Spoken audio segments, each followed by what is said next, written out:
Alcoholic drinks you should try in Russia. Rule number 1: when in Russia, don't get too stuck on trying vodka. Although good vodka should be on your list, the Russian alcohol scene has much more to offer. Take full advantage of being in Eastern Europe, and try local liqueurs, as well as spirits from across the region that aren't easy to find elsewhere. And, of course, enjoy, but drink wisely. 1. Vodka. Don't dwell on the vodka, but do start with it, as it's an integral part of Russian culture. Although there are still disputes about whether the Russians or the Poles made it first, both countries have been distilling vodka since early in their history. Historically, the government had tight control on vodka production and consumption to try to limit alcoholism. Nowadays, vodka is sold in shops and bars, and most regulations are to ensure purity. For an authentic experience, visit Room Oknaya, where the focus is on shots of vodka and small snacks. Also, make the best of being in the country, and only drink authentic Russian brands, and maybe take a few bottles home. 2. Nastoiki.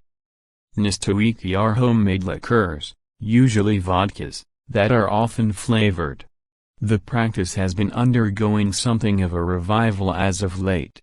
When Russia first began distilling vodka, it was far from perfect, and the end result had many impurities, which were skillfully masked with various flavors. Now, it is not so much a necessity but more of a fashion. Bars make their own nastoiki and sell them by the shot. Be sure to try a variety of flavors, such as horseradish, cedar nut, raspberry, cherry and lemon.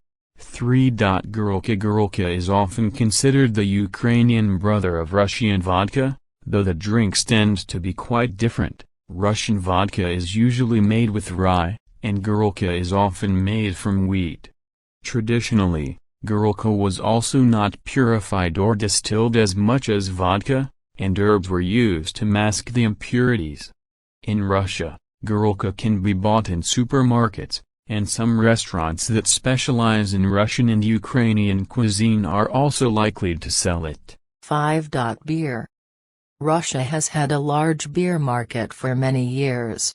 There are several large producers, among them Baltica, Tinkoff and Stary Melnik. However, craft breweries are quickly gaining traction, including in St. Petersburg and Moscow, where craft beer has really taken over the drinking scene. There are a number of breweries that operate locally and compete to produce unique beverages inspired by Russian traditions.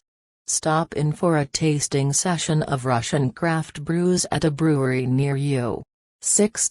Soviet champagne. As is evident from the name, Soviet champagne was originally produced in the Soviet Union. When a system for mass production was introduced at this time, it made the sparkling wine more accessible and affordable, and more people began to enjoy it. Although, of course, the Soviet Union is no more, several companies still produce Soviet champagne, and shoppers can find different varieties today. 7. Masandra. The Masandra winery in the south of Crimea, near Yalta, has produced wine for more than a century, which makes it the oldest winery in the country. The name has also become synonymous with the port wine produced in the region. This port is sweeter than many might expect, as it contains at least 20% sugar.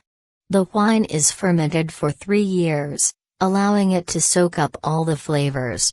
Many drink it straight, or it's sometimes served on ice. Masandra is available at select bars, but most alcohol shops also have it in stock. 8. Ararat brandy. Ararat brandy is easily found in most post-Soviet countries including, of course, Russia. This Armenian brandy has been produced in the capital, Yerevan, since the end of the 19th century. It is made using a special grape grown in the Ararat region and Armenian spring water.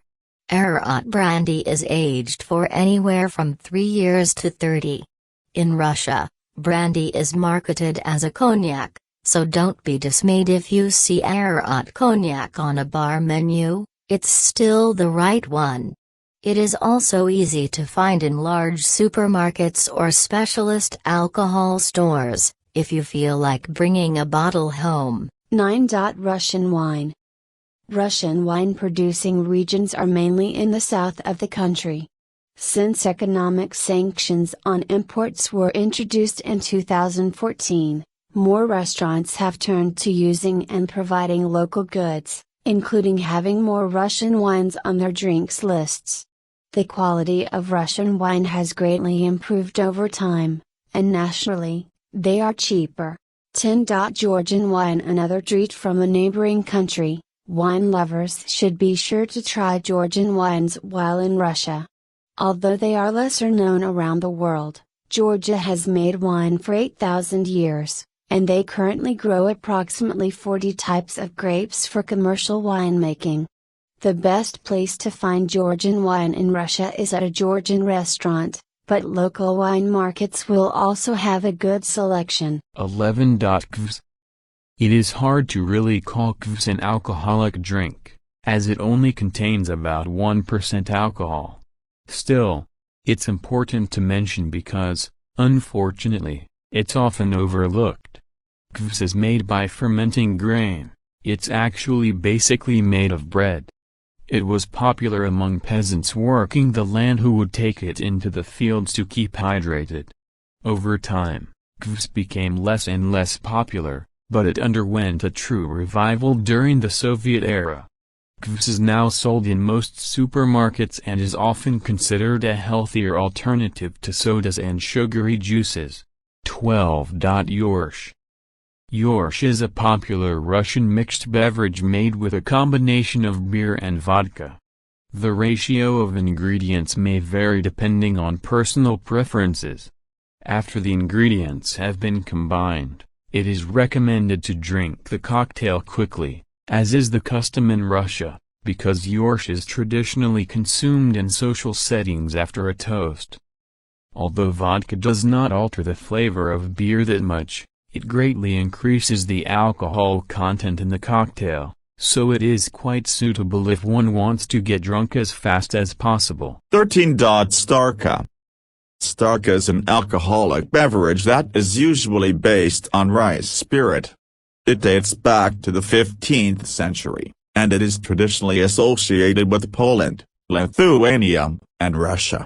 Its origin is mostly connected to Polish noble families who would bury and age a distillate in wooden barrels to commemorate the birth of a child.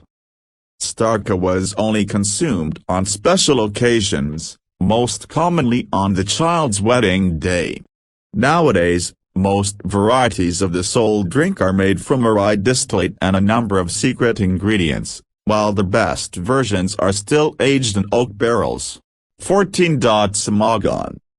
Often dubbed as Russian moonshine, Samagon is a potent drink that could be distilled from virtually anything, but the most common base ingredients include grains, corn, beets, sugar, potatoes, bread, or various fruits. The name of this centuries-old drink roughly translates as self-distilled. The exact time when Samagon first appeared is not known, but it is suggested that it even might precede the all-time favorite Russian vodka. Through history, Samagon was a drink of choice among lower social classes and in rural areas in Russia. Starting with the reign of Ivan the Terrible, any liquor that was not state-produced was outlawed, and vodka and wine were mainly promoted as suitable options. 15. Medovuka. Medovuka is similar to mead, which was popular in many medieval cultures, including Russia. Medovuka was made of honey and water and was left to ferment in large wooden casks for somewhere between 15 to 50 years. Over time, it was eventually replaced by beer and wine, which was better for mass production, and by the start of the 17th century, it was all but forgotten. Recently, Medovuka has regained popularity, and some cities have become centers of mead making, including Suzdal, Veliki Novgorod and Kolomna. There are also some more industrial versions of mead sold in shops around Russia.